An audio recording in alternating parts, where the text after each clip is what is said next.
मंगलाचरण। ओम नमः सिद्धेभ्यः जय श्री ओम नमः सिद्धेभ्यः जय श्री ओम नमः सिद्धेभ्यः। मंगलम भगवान वीरो मंगलम गौतमो गणी मंगलम कुंद कुंदाद्यो जैन धर्मोस्तु मंगलम सर्वमंगल मांगल्यम सर्वदानम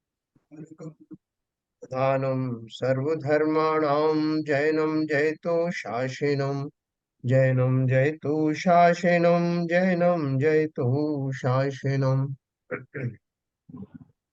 मोक्ष मार्ग प्रकाशक का 8वां अधिकार हम लोगों का चल रहा है, जिसमें हम चारों अनुयोग के बारे में संक्षेप में जानकारी लेते हुए अब उन अनुयोगों में हर एक आदमी हर व्यक्ति की एक टेंडेंसी होती है कि किसी में अच्छाई किसी में बुराई अपने इंटरेस्ट के अनुसार उसकी रुचि के अनुसार वो निकालता रहता है। तो यहाँ पंडित जी ने बड़ी खूबी के साथ में जो लोगों ने उन अनियोगों को ना पढ़ने के कारण ढूंढे उनका उन्होंने बहुत सटीक जवाब दिया और ये सिद्ध किया कि चारों ही अनियोग अपनी अपनी जगह पर सही है और चारों की उपयोगिता बराबर है। उन सबको मिला करके वास्तव में बात तो एक ही है। उन चार अनियोगों के माध्यम से अलग अलग एंगल से बात कही जाती। किसी में उपाय बताए हैं, किसी में जो है कारण बताए हैं, किसी में जो है तीन लोग की रचना आदि बताई है। लेकिन वो सारे ही हमें अपनी अपनी भूमिकाओं में कार्यकारी अवश्य है। तो वो किस तरह से कार्यकारी हैं और उनमें जो लोगों ने उनमें दो दोष ढूंढे हैं उनका निराकरण पंडित जी ने किया है, जो अपन देखते हैं।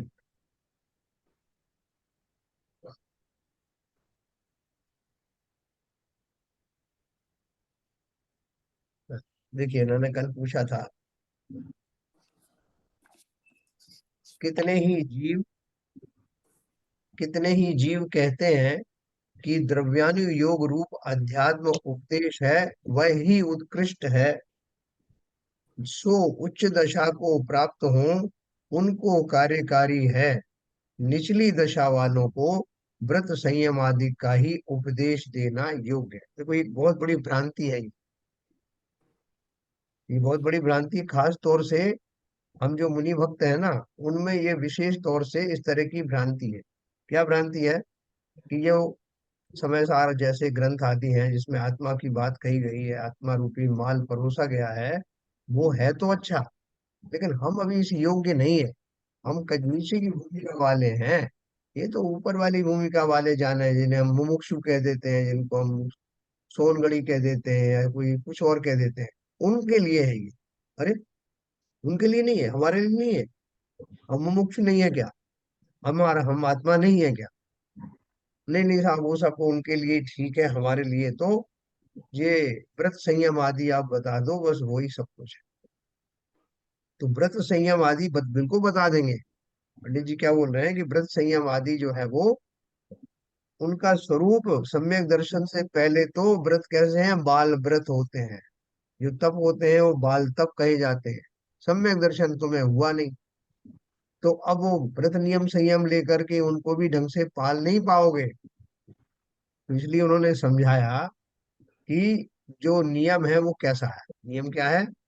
उनसे कहते हैं कि जिन मत में यह परिपाटी है कि पहले सम्यक तो होता है, फिर व्रत होते हैं। और यह सम्यक्त स्वपर का श्रद्धान होने पर होता है, और वह श्रद्धान द्रव्यानु योग का अभ्यास करने पर होता है। इसलिए प्रथम द्रव्यानु योग के अनुसार श्रद्धान करके सम्यक दृष्टि हो, पश्चात चरणान योग के अनुसार व्रतादिक धारण करे, वृत्ति हो। है, तो देखो अभी इसमें बहुत सारी बातें छिपी हुई है।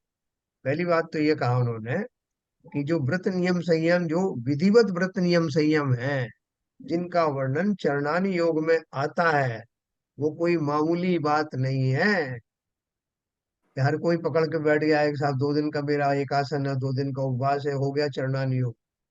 बोलते हैं चरणानी योग तो सम्यक दृष्टि होने के बाद शुरू होता है। वो कैसी अजीब बात है। हम तो ये सोच रहे थे कि सम्यक दर्शन वगैरह होता रहेगा, हमें तो ये व्रत नियम दिलवा। देखो, इसमें कोई शक नहीं है कि सम्यक दर्शन होने से पहले भी जीवन में अनुशासन आवश्यक है। तो ये जो व्रत नियम संयम हम प्रारंभिक भूमिकाओं में धारण करते हैं, जब तक हमें सम्यक दर्शन नहीं हुआ, उनकी उपादेयता इतनी मात्र है कि मेरा जीवन अनुशासित रहे, मैं उच्छृंखल जीवन ना जीऊं, भोगादि के प्रति मेरा विशेष अनुराग ना रहे, गृद्धता के साथ विषयों का भोग आदि ना करूं। इसके लिए वो व्रत नियम संयम जो है वो सम्यक दर्शन से पहले किए जाते हैं। उनकी बात वो कर रहे हैं, जो कह रहे हैं ना कि हमें द्रव्यानुयोग से कोई मतलब नहीं, हमें तो नियम दिलवा दो। वो कौन से व्रत नियम की बात कर रहे हैं? चलते फिरते। पंडित जी बोल रहे हैं कि उनकी उपयोगिता तो है, लेकिन वो बाल व्रत और बाल तप ही कहलाएंगे, उनसे आपको डायरेक्ट जो है कोई पुण्य की प्राप्ति होने वाली नहीं। तो जब तक सम्यक दर्शन न हो तब तक, उन्होंने बोला, जब तक सम्यक दर्शन नहीं होता, सम्यक दर्शन से पहले द्रव्यान योग का अध्ययन करना। अब द्रव्यान योग का अध्ययन कैसे हो? बोले सब उस किताब उठाई पढ़ने बैठ गए। बोले इतना आसान नहीं है।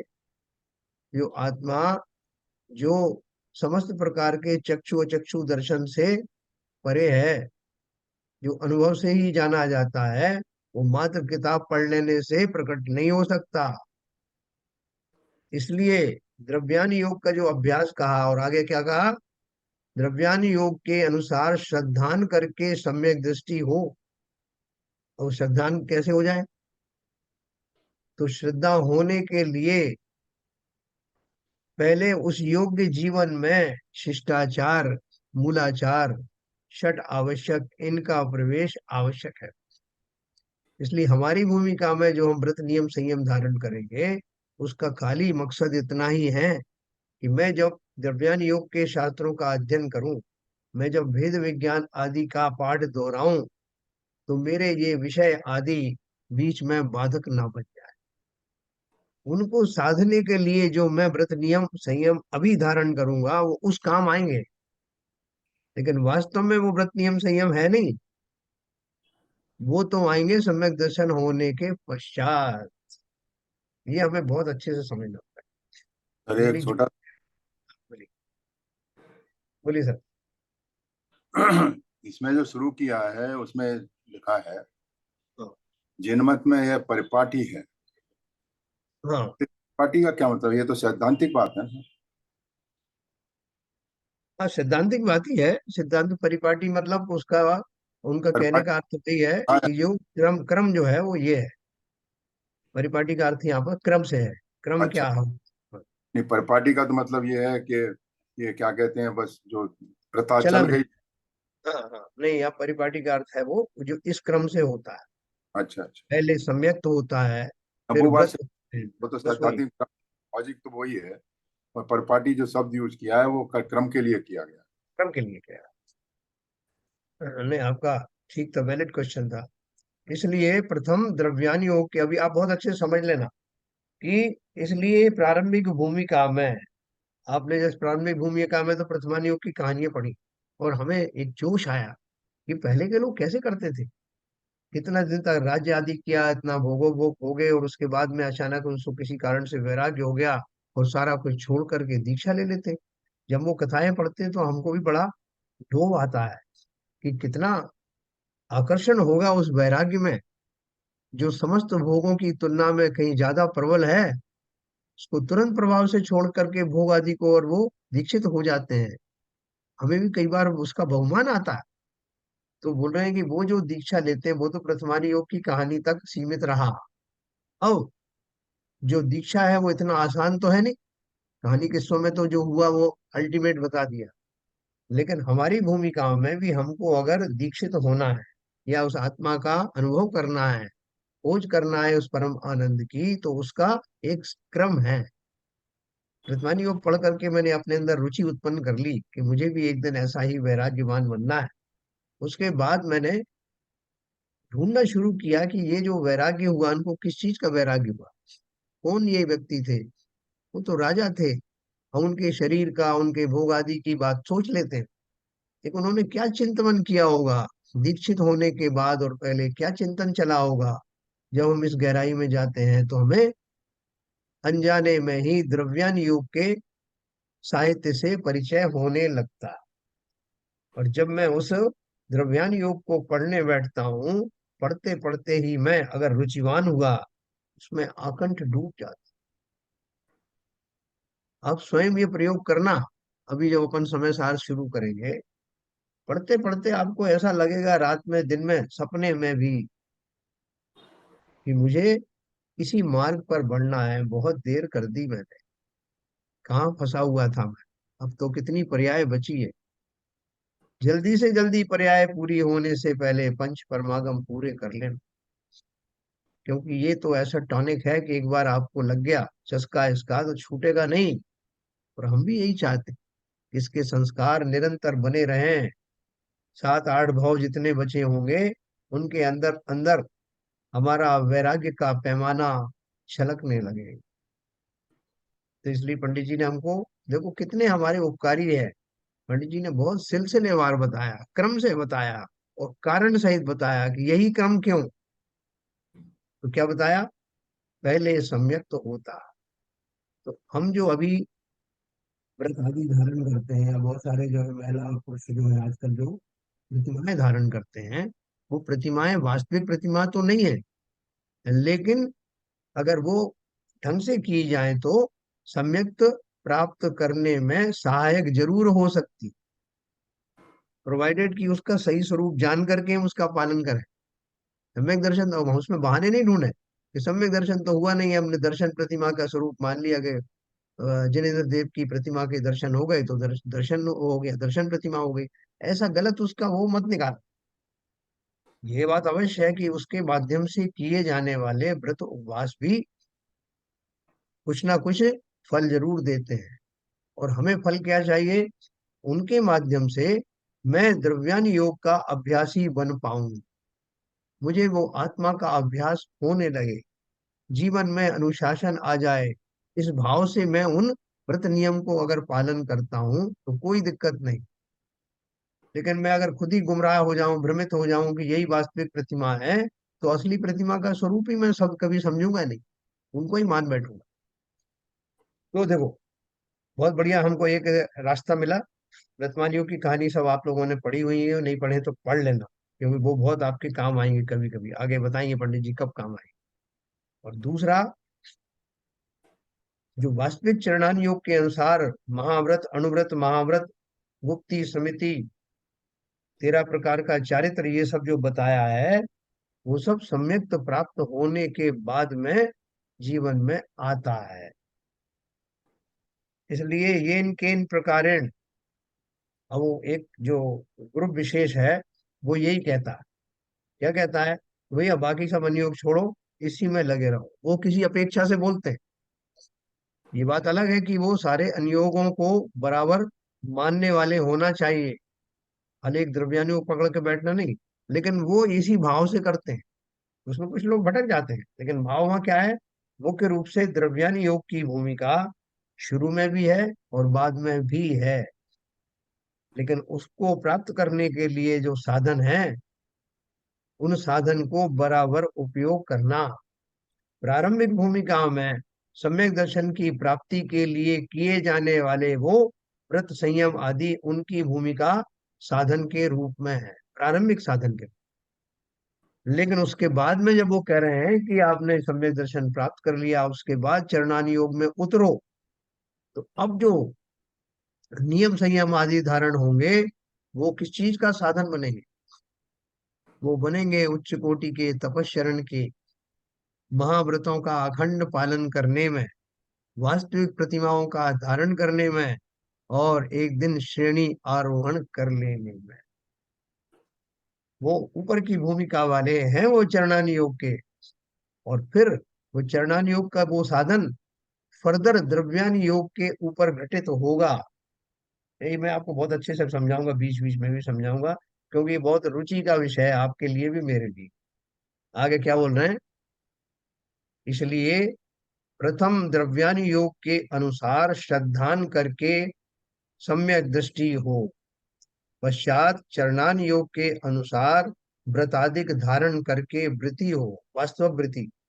इस प्रकार मुख्य रूप से तो निचली दशा में ही द्रव्यान योग कार्यकारी है ना। जैसे अपन बोल देते हैं, भाई साहब ये ऊंची भूमिका वाली बात हमको मत बताओ, हमको तो सस्ती सस्ती बता दो, सरल बता दो, ये ऊंची भूमिका। बोल रहे कोई ऊंची भूमिका नहीं, प्रारंभिक भूमिका में ही मैं जीव हूं, मैं आत्मा हूं, यहाँ से शुरुआत होनी चाहिए। द्रव्यान निचली दशा में ही द्रव्यान योग कार्यकारी है, गौण रूप से जिसे मोक्ष मार्ग की प्राप्ति होती ना जाने, उसे पहले किसी व्रतादि का उपदेश देते। अब जैसे वो कौवे का मांस खाता था भील, अब उसको आत्मा की बात बताने लगोगे तो वो क्या समझे। तो उसको किंचित डिसिप्लिन में लाने के लिए व्रताधिक सिखाए है। हम लोग भी वो सीखते हैं, इतना तो अपन भी जानते हैं, लेकिन वो किस लिए है। तो उन्होंने बोले गौण रूप से जिसे मोक्ष मार्ग की प्राप्ति होती ना जाने, उसे पहले किसी व्रताधिक का उपदेश देते। इसलिए ऊंची दशा वालों को अध्यात्म अभ्यास योग्य है, ऐसा जानकर निचली दशा वालों को वहां से परान्मुख होना योग्य नहीं है। कि भैया मेरे को जो है द्रव्यान योग समझ नहीं आ रहा, आत्मा समझ में नहीं आ रही, तो मैं इसे छोड़ देता हूँ, मुझे तो आप छोटे मोटे व्रतादि बता दो। बोले व्रतादि किस लिए चाहिए आपको। बोले बस दो तरह का मार्ग, मोक्ष मार्ग होता है ना साहब, एक जो है वो व्यवहार मोक्ष मार्ग और एक निश्चय मोक्ष मार्ग। निश्चय मोक्ष मार्ग आप रखिए, व्यवहार हमें देती। ऐसा भ्रम है आज भी लोगों को। वो बोल रहे हैं निचली दशा वालों को ये मान करके कि अभी मेरे वो समझ में नहीं आ रहा, लेकिन मुझे समझना जरूर है। मुझे उस आत्मा का स्वरूप समझना है, अध्यात्म का स्वरूप समझना है, द्रव्यान योग का स्वरूप समझना है।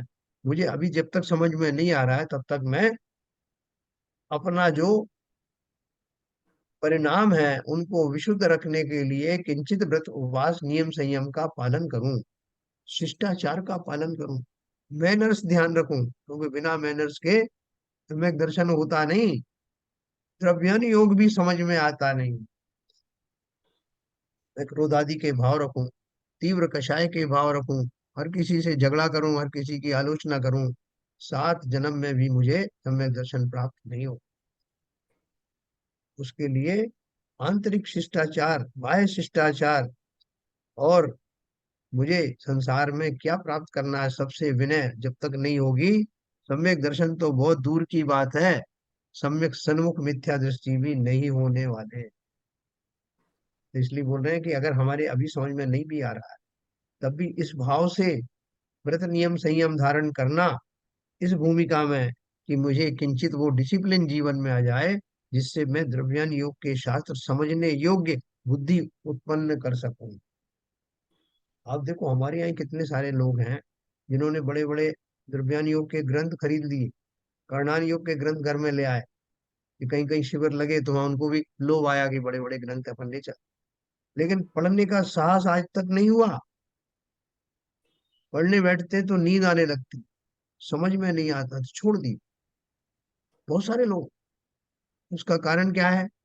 एक तो उनका ज्ञान आवरणीय कर्म का तीव्र उदय चल रहा, पहले लोगों को पढ़ने नहीं दिए शास्त्र, पढ़ने में व्यवधान किया, ज्ञान के मार्ग में आने वाले उत्पन्न होने वाले अंतराय ज्ञानावरणीय कर्म को निमंत्रण देते हैं। और दूसरी बात ये कि मैं जहाँ चाहता ही नहीं हूं, ना जानता हूं कि ये द्रव्यान योग के शास्त्रों में क्या भरा हुआ है, कोई रुचि नहीं। इसलिए हमारे अंदर तो रुचि भी उत्पन्न हुई है, बुद्धि भी ऐसी उत्पन्न हुई है, सूक्ष्म हुई है, और साहस भी उत्पन्न हुआ है। इसलिए अब इन तीनों का तालमेल उत्पन्न हुआ है, इस दाव को चूकना मत, जैसा दौलत राम जी ने कहा। तो इसलिए ऊंची दशा वालों को अध्यात्म अभ्यास योग्य है, ऐसा जानकर निचली दशा वालों को वहां से परान्मुख होना योग्य नहीं है। परान्मुख माने वहां से दूरी बनाना। तथा यदि कहोगे कि ऊंचे उपदेश का स्वरूप निचली दशा वालों को भाषित नहीं हो, तो भाई साहब हम कहाँ समझेंगे ये सब बातें। है आपने इतने इतने ग्रंथ पढ़े, इतने समय से कर रहे हो, और आप सोच रहे हो कि हम जो है साल दो साल में इसमें पारंगत हो जाएं या इसका उपदेश का मर्म समझ लगे, तो ये साल आसान थोड़ी है। मुश्किल कुछ भी नहीं है, क्योंकि ये द्रव्यान योग में किसकी कहानी, ये हमारी ही कहानी है। हम अपनी ही कहानी को ना समझ पाए, इससे बड़ा दुर्भाग्य क्या। उसका उत्तर दिया। देखो उत्तर भी बहुत बढ़िया है। क्योंकि प्रश्न क्या था, ऊंचे उपदेश का स्वरूप निचली दशा वालों को भाषित नहीं होता, ये उसने एक चेले ने कहा। उसका उत्तर यह है कि और तो अनेक प्रकार की चतुराई जाने, और यहाँ मूर्खपना प्रकट करे वह योग्य नहीं है। हैं, बहुत सारे लोग बोल देते हैं कि भाई साहब मैं भी कम नहीं हूं, मैंने भी उनको ऐसा घुमाया, भाई साहब धूप में ही थोड़ी बाल सफेद किए, तब तो मैं अपनी चतुराई की बड़ी दुहाई देता हूँ। मैं तो साहब खत का मजमून भांप लेता हूँ लिफाफा देखकर। आप समझते नहीं हो मैंने कितना जो है एक्सपीरियंस लिया है, इनको तो ऐसे ही घुमा देता हूँ मैं। ये सब जो घुमा घुमी की बातें हैं ना, उसमें मैं अपने आप को बड़ा चतुर मान। पंडित जी ने वही बात पकड़ी, वो कह रहे हैं और तो अनेक प्रकार की चतुराई जाने, और यहाँ मूर्खपना प्रकट करे यह योग्य नहीं है। अभ्यास करने से स्वरूप भली भांति भाषित होता, अपनी बुद्धि के अनुसार थोड़ा बहुत भाषित हो, परंतु सर्वथा निरुद्यमी होने का पोषण करे, वह तो जिन मार्ग का द्वेषी होना है। आप करना ही नहीं चाहते, करत करत अभ्यास के जड़मति होत सुजान, और रस्सी आवत जावते सिल पर पड़त निशान। कितना बड़ा अच्छा उदाहरण है। ये रस्सी तो इतनी हार्ड नहीं होती कि पत्थर जितनी, लेकिन फिर भी बार बार उस पत्थर पर घिसने से पत्थर पर निशान पड़ जाता। मैंने आपको जुला शाह जी के उदाहरण दिया कि उन्होंने करणान योग के बारे में देख करके उनको अंधेरा छा गया कि ये कैसे समझ में आए, एक शब्द समझ में, लेकिन उन्होंने संकल्प किया कि मुझे तो ये समझना ही है। एक बार पढ़ा, दो बार पढ़ा, 10 बार पढ़ा, और फिर उस विषय में इतनी गहराई से प्रविष्टि की कि एक एक कांड के ऊपर दो दो वॉल्यूम तैयार किए। सम्य ज्ञान चंद्रिका भाग 1, भाग 2, कर्म कांड भाग 1, भाग 2, जीव कांड भाग 1, भाग 2, और बिना किसी त्रुटि के सरल भाषा में पूरा गणित समझाते। कहाँ से आया ये, कैसे वो साहस प्रकट हुआ। तो हमारे लिए भी कोई बड़ी बात नहीं है, भले ही हम ग्रंथ ना लिखें, समझ तो सकते ही। तो अभ्यास करने से स्वरूप भली भांति भाषित होता है, अपनी बुद्धि अनुसार थोड़ा बहुत भाषित हो, परंतु सर्वथा निरुद्यमी होने का पोषण करें, वह तो जिन मार्ग का द्वेषी होना है। तो भाई साहब आपको कई बार तो कह दिया कि हमारे बस का नहीं है, बस आप हमें बात छेड़ा मत करो बार बार इस बात के लिए। तो वो क्या बोल रहे हैं कि बिल्कुल एकदम निरुद्यमी हो गया, नहीं साहब ने कोशिश करी नहीं आता समझ।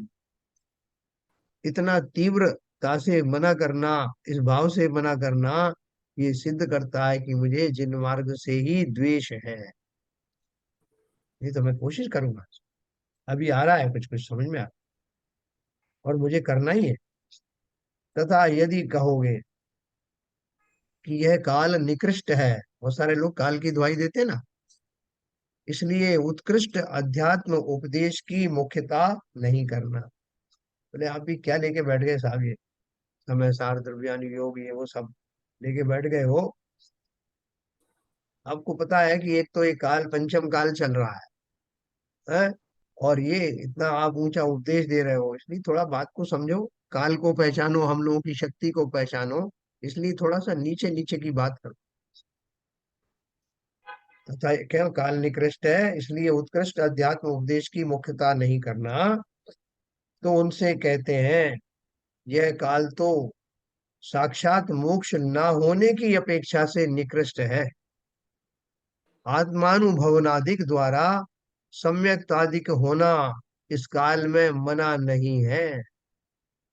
इसलिए आत्मानुभवनादि के अर्थ द्रव्यानुयोग का अवश्य अभ्यास करना है। या तो बहुत सारे कंसेशन भी मिले हैं पंचम काल में।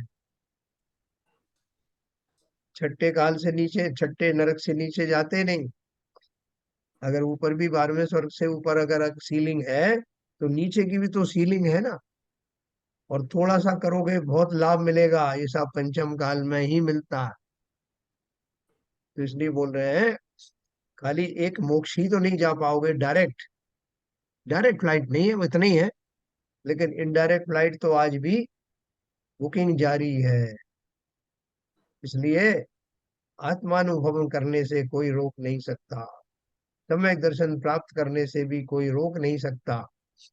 तो अपनी वो 1 से 2 भाव वाली फ्लाइट पकड़ो, अभी से बुकिंग करो, और उसके लिए अभ्यास अवश्य करना।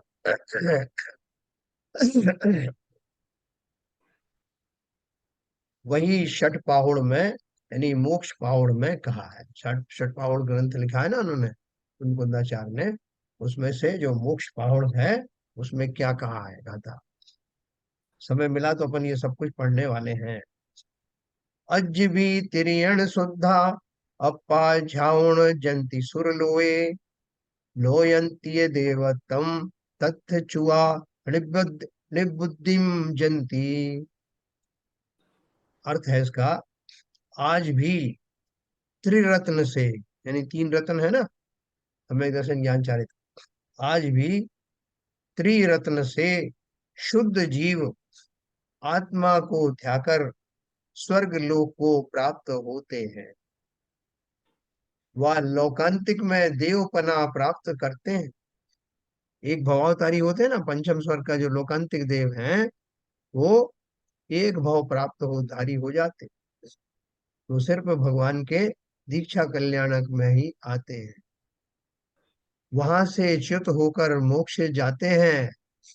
बहुरी बहुत और आगे भी दिया है। इसलिए इस काल में भी द्रव्यानुयोग का उपदेश मुख्य चाहिए। समस्त भ्रांति हटा देना आप। इसलिए ये मत सोचना कि मैं तो जो हल्के फुल्के कुछ पढ़ लूंगा उससे काम चल जाएगा। हल्के फुल्के क्यों पढ़ लोगे? पूरी सामर्थ्य दी हुई है द्रव्यानुयोग को पढ़ने की, समझने की। तो ये माल छोड़ना नहीं। कोई कहता है द्रव्यानुयोग में अध्यात्म शास्त्र है, वहां स्वापर भेद विज्ञान आदि का उपदेश दिया, वह तो कार्यकारी भी बहुत है और समझ में भी शीघ्र आता है। दूसरे व्यक्ति ने ऐसा कहा। परंतु द्रव्य गुण पर्याय आदि का व प्रमाण नयादिक का व अन्य मत के कहे तत्वादिक के निराकरण का कथन किया, सो उनके अभ्यास से विकल्प विशेष होते हैं और वे बहुत प्रयास करने पर जानने में आते हैं। इसलिए उनका अभ्यास नहीं कर। देखो, पंडित जी ने हर एक का हार्द टटोल के देखा है कि किसके मन में क्या बात चल रही है। कोई बारीकी छोड़ी नहीं उन्होंने। अपने मन से उन्होंने प्रश्न बना बना करके, कोई ऐसा कहे तो कैसा कहे। और ये बिल्कुल सही बात उन्होंने कही कि बहुत सारे लोग बोलते हैं कि ठीक है, आपने सही कहा, द्रव्यान योग में तो अध्यात्म शास्त्र है ना, स्वपर वेद विज्ञान आदि का उपदेश दिया तो बहुत काम का है। समझ में भी आता है कि भाई ये शरीर अलग है, मैं अलग हूँ। ये बात तो प्रत्यक्ष दिखाई देती है और बड़ी सरल भी है। लेकिन इसी द्रव्यान योग में बड़ी कठिन कठिन बातें की। कौन सी कठिन बातें हैं? कि गुण पर्याय, द्रव्य गुण पर्याय को दिया है,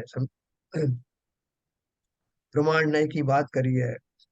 और दूसरे मतों में जो नए कहे हैं या द्रव्य कहे हैं, वो अलग प्रकार से कहे हैं, उनको वैसा मत मानना। ये सब बातें हमको समझ में नहीं है।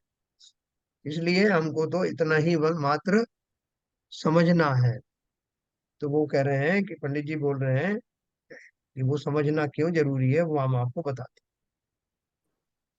उनसे कहते हैं, सामान्य जानने से विशेष जानना बलवान है। जो जो विशेष जानता है त्यों त्यों वस्तु स्वभाव निर्मल भाषित होता, श्रद्धान दृढ़ होता है, राग आदि घटते हैं, इसलिए उस अभ्यास में प्रवर्तना योग्य है। जब आपको थोड़ा सा कठिनता से कोई चीज प्राप्त होती है तो अपन को उसकी वैल्यू मालूम पड़ती है। जिन लोगों को पानी का अनर्गल प्रयोग करने की आदत पड़ी है, वो पानी का मूल्य नहीं जानते। लेकिन जो बेचारे दो दो बूंद पानी के लिए तरसते हैं, रेगिस्तान में जब ट्रेन निकल के जाती थी, तो उस ट्रेन में जैसे ही कहीं हॉल्ट आता था तो लोग उसमें घुस जाते थे बाल्टी ले, और शौचालय से पानी भर भर के लाते थे। चलती ट्रेन में से कितने गिर पड़ते थे। क्यों? क्योंकि वो पानी उनके लिए अमूल्य था।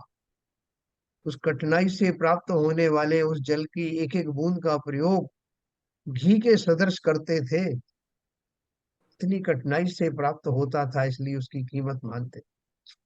उसी प्रकार से ये जब द्रव्यान योग के माध्यम से प्रमाण नय की जानकारी होगी, आत्मा का विशेष स्वरूप ज्ञात होगा, कर्मों की प्रकृतियों के बारे में जानोगे, कौन कौन से गुण स्थान में कौन कौन से कर्म का बंद होना रुक जाता है, उससे परिणामों में कैसे दृढ़ता आती है।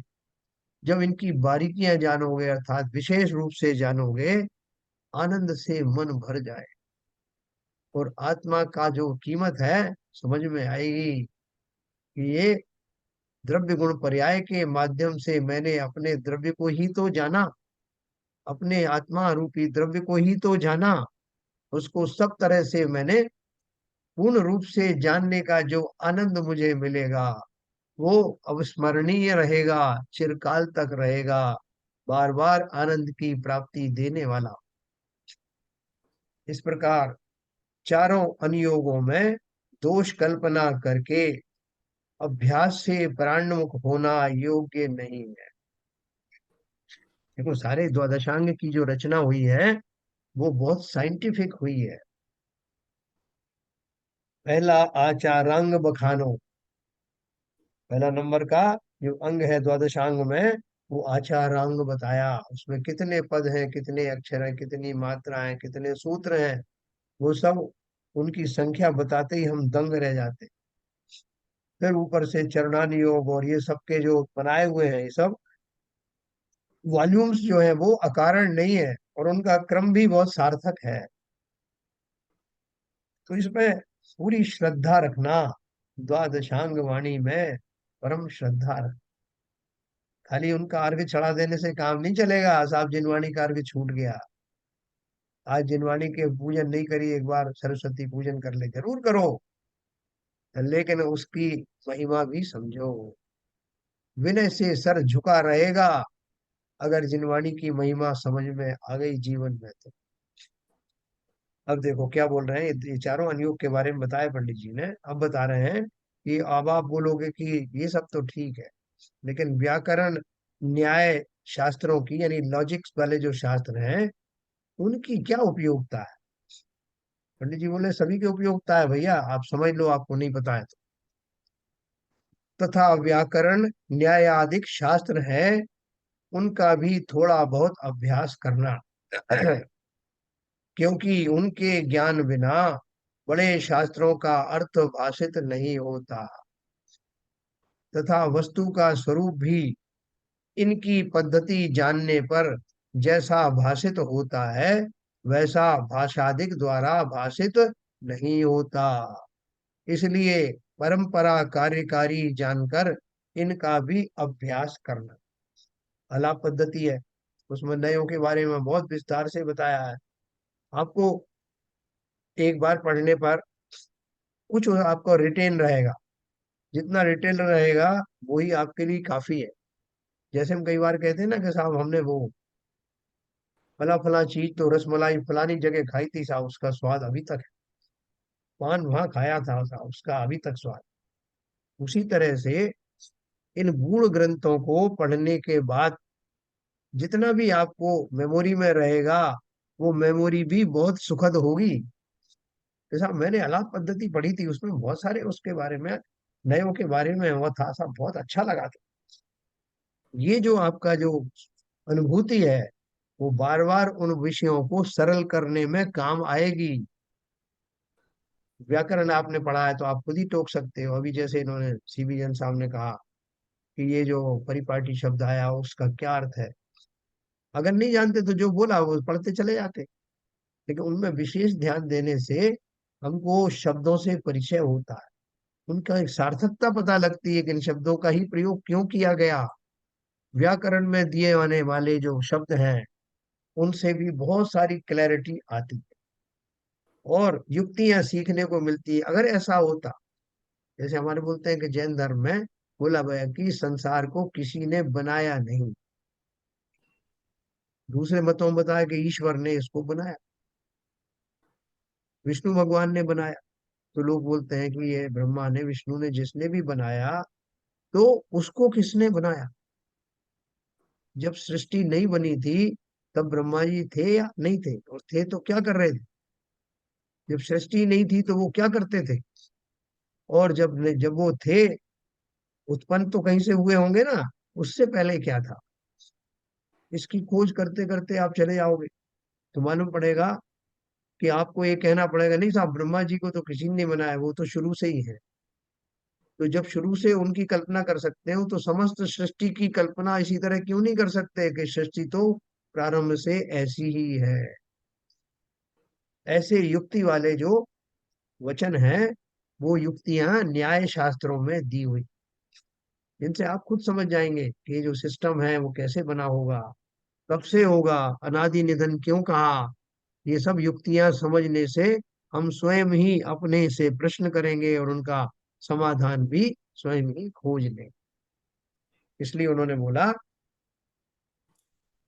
व्याकरण न्यायाधिक शास्त्र हैं उनका भी थोड़ा बहुत अभ्यास करना क्योंकि उनके ज्ञान बिना बड़े शास्त्रों का अर्थ भाषित नहीं होता, तथा वस्तु का स्वरूप भी इनकी पद्धति जानने पर जैसा भाषित होता है वैसा भाषादिक द्वारा, मतलब सिंपल भाषा में लिखने से, व्याकरण नहीं है जिसमें ये न्याय नहीं है उसमें आपको उतना मजा नहीं आएगा। इसलिए परंपरा कार्यकारी जानकर इनका भी अभ्यास करना, परंतु इन्हीं में फंस नहीं जाना। अब साहब मुझे तार्किक ज्ञान बुद्धि बहुत हो गई है, अब आ जाओ मुझसे शास्त्रार्थ करने, एक एक को निपटा दूंगा। बोले ये निपटा निपटू के लिए नहीं, ये तो स्वयं ही स्वयं को समझाने के लिए है।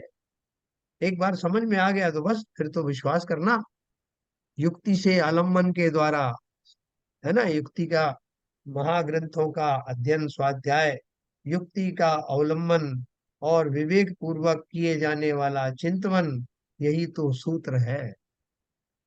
इन्हीं में मत फंस जाना, इनका कुछ अभ्यास करके प्रयोजनभूत शास्त्रों के अभ्यास में प्रवर्तन।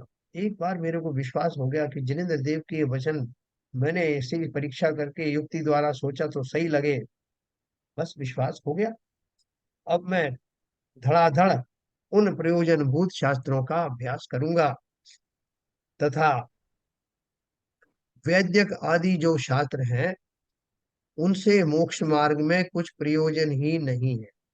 इसलिए किसी व्यवहार धर्म के अभिप्राय से बिना खेद के इनका अभ्यास हो जाए तो उपकार आदि करना, पाप रूप नहीं प्रवर्तना, और इनके अभ्यास ना हो तो मत हो, कुछ बिगाड़ नहीं है। हैं? देखो उन्होंने बहुत क्लियर कर दिया कि आपको पढ़ने के, क्योंकि ज्ञान तो इन द्वादशांग के अतिरिक्त और कहीं है नहीं। ज्ञान का जो दायरा है इन्हीं के अंदर है, उन्हीं में ज्योतिष शास्त्र है, उन्हीं में वैदिक शास्त्र है, ये सब जानकारी उपलब्ध है। लेकिन हमें उसमें कितना फंसना है कितना नहीं फंसना है, इसके लिए पंडित जी ने बता दिया। अब जैसे किसी को एक्यूप्रेशर आता है, योगा आता है, और उनको कहीं ऐसा लगा किसी मुनि संघ में किसी मुनि को कोई इस तरह की व्याधि हो गई है जो वो औषधि लेते नहीं, तो मुझे इस तरह के कुछ प्रोस्चर वगैरह आते हैं, तो उससे उनका उपकार कर देना। या श्रावकों को किसी को कोई बाधा है हमें आता है तो वो ज्ञान करा देना, उस तक सीमित रखना। लेकिन मैं दुकान ही खोल के बैठ जाऊं इसी की, साहब मैं तो यही करने बैठा हूं, ऐसा मत करना। सहायक रूप से थोड़ा बहुत जानो और जीवों का उपकार होता है तो करो।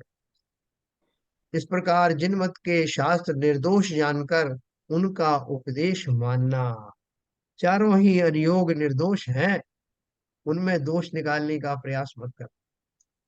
अब देखो एक बात उन्होंने और कही है, अनुयोगों में दिखाई देने वाले परस्पर विरोध का निराकरण। चार अनुयोग है, कई बार आपको लगेगा कि ये एक दूसरे के कंट्राडिक्टरी हैं। चरणानुयोग में जो कहा है वो द्रव्यानुयोग के विपरीत है, कर्णानुयोग में जो कहा वो द्रव्यानुयोग में नहीं कहा, तो इनको कैसे समझा जाए। अब शास्त्रों में अपेक्षा आदिक को न जानने से परस्पर विरोध भाषित होता है, उसका निराकरण करते हैं। ये बहुत समझने की बात है, हम सबके मन में शंकाएं आती हैं। तब वहां तो ऐसा कहा, वो किस अपेक्षा से कहा। प्रथमादि अनुयोगों की आमनाय के अनुसार जी यहाँ जिस प्रकार कथन किया हो वहां उस प्रकार जान लेना। अन्य अनुयोग के कथन को अन्य अनुयोग के कथन से अन्यथा जानकर संदेह नहीं करना। जैसे कहीं तो निर्मल सम्यक दृष्टि के ही शंका, कांक्षा, विचिक चिकित्सा का अभाव कहा, कहीं भय का 8वें गुणस्थान पर्यंत, लोभ का 10वें पर्यंत, जुगुप्सा का 8वें पर्यंत उदय कहा, वहां विरुद्ध नहीं जानना।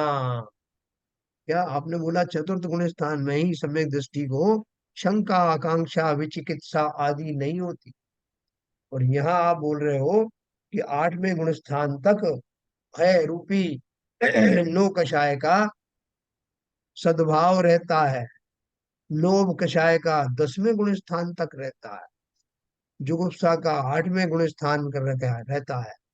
और आपने तो चतुर्थ गुण स्थान में ही निपटा दिया था, तो अभी ऊपर के गुण स्थानों में इनको क्यों लेके आ गए। तो बोल रहे हैं वहां उन्हें विरुद्ध मत मानना। सम्यक दृष्टि के श्रद्धान पूर्वक तीव्र शंकादिक का अभाव है। जो चतुर्थ गुण स्थानधारी सम्यक दृष्टि है, उसके श्रद्धान के माध्यम से उसको वैसी तीव्र शंकाएं नहीं आती है। तीव्र नहीं आती इसका अर्थ क्या है, उसकी अनंतानुबंधी कषाय ही गई है भाई साहब। अभी अप्रत्याख्यान, प्रत्याख्यान और संजुलन कषायें बाकी हैं, तो इसलिए उसको तीव्र नहीं है, मतलब अनंतानुबंधी जाति की नहीं है, बाकी कषाय तो अभी विद्यमान है ना। अतः अथवा मुख्यतः सम्यक दृष्टि शंका आदि नहीं करता, उस अपेक्षा से चरणानि योग में सम्यक दृष्टि के शंका आदि का अभाव कहा है। परंतु सूक्ष्म शक्ति की अपेक्षा भय आदि का उदय अष्टम आदि गुणस्थान पर्यंत पाया जाता है,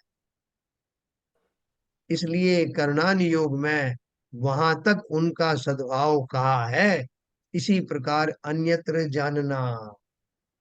देखो अगर हम ये सब नहीं समझेंगे तो चतुर्थ गुण स्थान वाले रामचंद्र जी को सीता जी के वियोग से विलाप क्यों हुआ, युद्ध के लिए क्यों उन्होंने धनुष बाण उठा लिया, क्यों उनको इस तरह का भय लगा कि कहीं सीता जी का अपहरण तो नहीं हो गया, लक्ष्मण जी को कुछ हो तो नहीं गया, ये शंकाएं क्यों आई।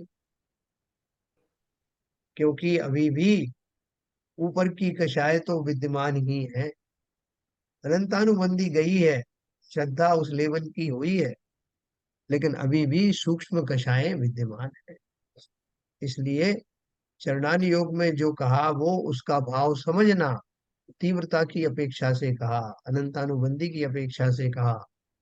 लेकिन कर्णान योग जो केवल ज्ञान गम्य विषय को समझाता है, उसके माध्यम से देखेंगे तो अभी भी वो कषाय उस जाति की भरी हुई है, इसलिए कोई शंका नहीं करना।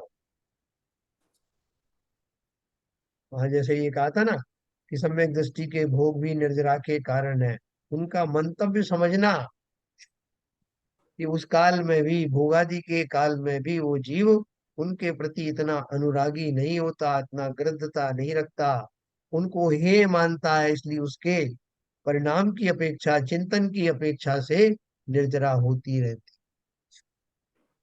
मतलब वो नवीन कर्म को न्योता नहीं देती, इसलिए निर्जरा हो गई। यानी बहुत बारीकियां हैं।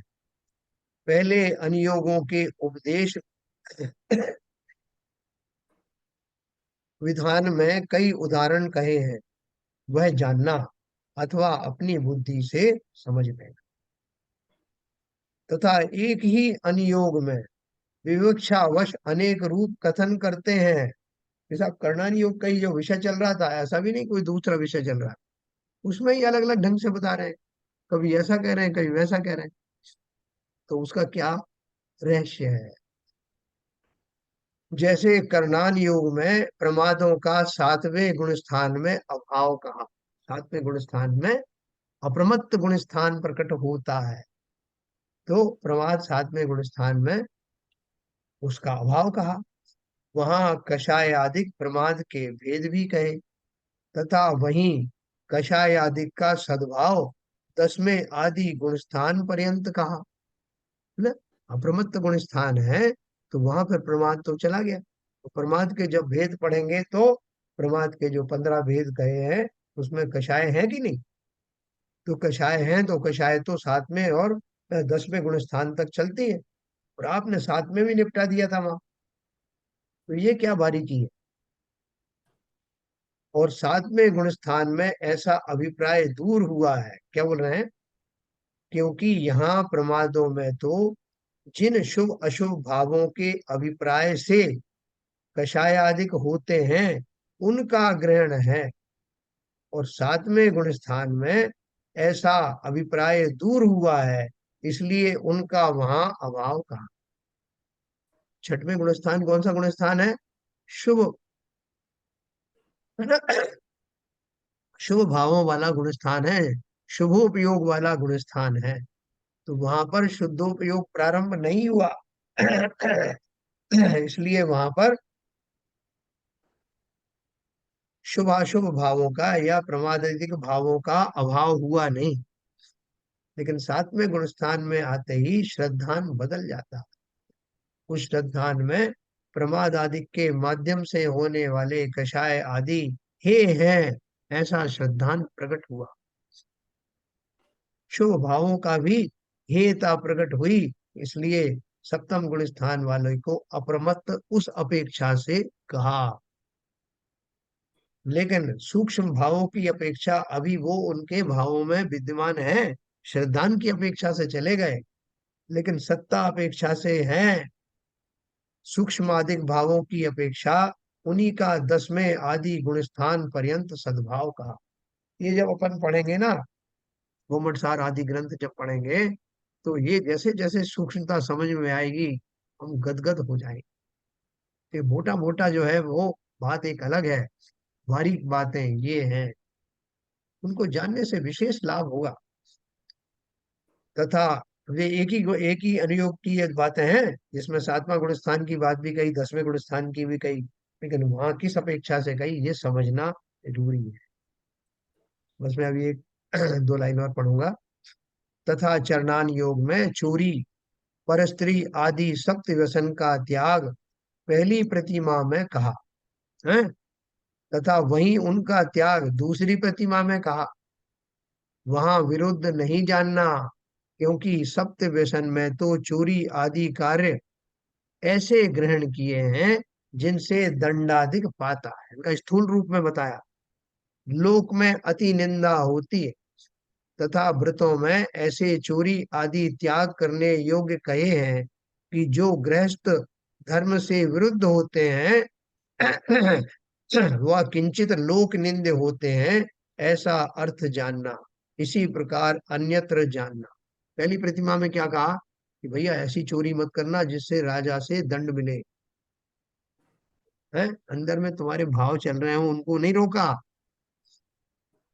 वो जब वो दूसरी प्रतिमा आदि धारण करते हैं, तब उसमें ये बात कही जाती है कि भैया अंदर से भी ये भाव आने नहीं चाहिए, उनके लेवल हैं। तो कल अपन इसको और विस्तार से पढ़ेंगे कि चरणानी योग में जो कहे गए उपदेश हैं, वो प्रतिमाओं में आपको सप्तम प्रतिमा में स्त्री आदि का त्याग होता है, लेकिन ब्रह्मचारी पहले से कहलाने लगते। तो उनका दोनों का अर्थ क्या है, ये अपन कल पढ़े। हाँ सर। भले ही हमारी संख्या बल कम होती जाती रहती है, आज 9 ही लोग हैं, 10 आए थे तो 9 रह गए। हाँ। आज संडे है साहब, दिवाली का। हाँ, वही वही बात है, कारण है कोई लोग बाहर भी गए हुए हैं। हम्म। लेकिन फिर भी जिन लोगों ने भी इसका रसास्वादन किया, वो अवश्य उन्हें इस बात की अनुभूति हुई होगी कि हम जो माल, जिस माल का सेवन कर रहे हैं, पंडित जी ने जो परोसा है, वो वास्तव में अद्भुत है। आपको ये बारीकियां हर एक जगह नहीं मिलेंगी। वह तो सीधा जो है ना, पूर्ण माल परोसा जाएगा, लेकिन ये उन तक पहुंचाने का माध्यम है। ये शंका होने से पहले ही सवालों के जवाब मिल रहे हैं। हाँ। ठीक है सर। क्या ललित जी तो बिल्कुल मंत्र मुग्ध सुनते रहते हैं आजकल, कोई प्रश्न आता नहीं चेहरे आपने विवेचना करके उनको इतना पक्का पे। पक्का कर दिया है। वास्तव में विवेचन करने में भी बड़ा आनंद आता है। बिल्कुल जैसे कि कोई मिष्ठान वगैरह रखा है, उसको खाने से पहले जो भाव होते हैं मुंह में पानी, ऐसा ही उन उन वाक्यों को पढ़ने का जैसे ही भाव आता है, हेडिंग देख करके ही मेरा मन रोमांचित हो जाता है। बहुत वास्तव में अद्भुत है। क्या आरपीएन ग्रंथि अद्भुत है सर। साहब? ना सही में जो खुल के बात इस ग्रंथ में कही है। जी। आप ये नहीं समझाया कि आत्मा क्या है और ये क्या है, ये क्या है। हाँ। जो क्रोनोलॉजिकली होना चाहिए डेवलपमेंट के लिए, वो भाषा इस्तेमाल की गई, जी। इसलिए बहुत ही सहज और सरल बन पड़ा है। क्या बाबूजी, कैसा लग रहा है आपको ये? थोड़ा ठीक चल रहा बहुत है अच्छा लग रहा डायरेक्शन? है सर। हाँ। बहुत अच्छा लग रहा है। मतलब अपन को पता भी नहीं था कि अनुयोगों में कैसे अलग अलग विपरीतताएं आती हैं, एक स्टेटमेंट किस अपेक्षा से दिया है, दूसरा किस अपेक्षा से दिया है। अब अपने को किंचित समझ में आने लगा कि कोई बात कही तो किस अपेक्षा से कही गई होगी, है ना। इसी तरह से हमारे दैनिक जीवन में भी किस व्यक्ति ने क्या बात कौन सी अपेक्षा से कही, अगर हम उसको जान लें तो आपस की लड़ाइयाँ दूर हो जाए। पति पत्नी में लड़ाई जो होती है ना, वो अपेक्षा ना समझने के कारण विशेष रूप से होती। तो कोई कहेगा मैं तो आपके भले के लिए कह रही हूँ, आप भी कहोगे मैं भी तुम्हारे भले के लिए कह रहा हूँ, लेकिन दोनों की जो नए हैं, जो प्रयोग में आ रहे हैं, वो अलग अलग हैं। भले की परिभाषा अलग अलग। वही है। ठीक है सर, तो चलिए जिनवाणी स्तुति करेंगे, समय हो गया। कल अपन और जोर शोर से आएंगे।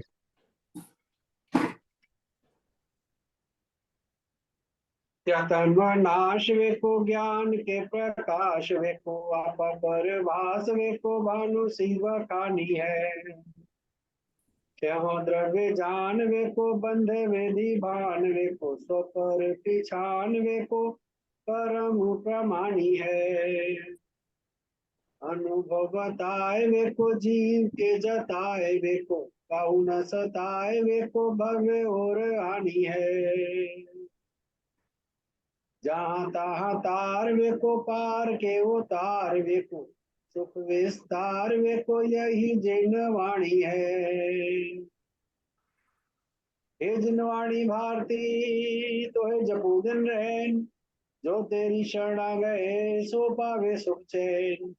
या वाणी के ज्ञान से सूझे लोकालो, तो वाणी मस्तक धरो सदा देते हैं दो, सदा देते हैं दो।